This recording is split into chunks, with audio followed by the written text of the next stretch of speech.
Naam, leo nataka kuelezea kuhusu kitabu cha mama. Kitabu cha mama mjamzito. Pale anapofika kliniki anapewa kitabu hiki. Sio kwamba tu anapewa kitabu hiki kwa ajili ya kwenda kukitunza nyumbani au kwa ajili ya kuanza kliniki, amepewa tu kadi. Hapana, sio hivyo. Amepewa kadi kutokana na maelekezo pia amepewa yeye na mume wake, ambazo ataweza kuzingatia ndani ya hizo siku atakazokuwa mjamzito. Kwa hiyo wajawazito wengi wanachukua hii kadi, wanaandikiwa vizuri, lakini pia hawaisomi. Tunajua kuna changamoto ya mambo mengi, mtu saa zingine hawezi kujua kusoma, lakini kuna ndugu zako pia ambao wanajua kusoma. Ukiangalia kwenye kadi hii wametoa maelekezo hapa pia, kutokwa na damu, majimaji ukeni, sehemu nyingi, na wamechora na picha kabisa uweze kusoma.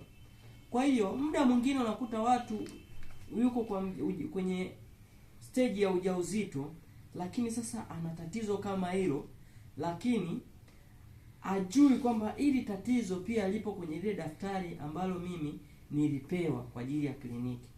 Kwa hiyo wajawazito wote tukipewa kadi hii ya mama mjamzito kipindi tunaanza kliniki, tuweze kuzingatia vitu ambavyo vimechorwa humu na maelekezo ambayo yametolewa humu, ili tuweze kutunza watoto wetu wakiwa bado tumboni.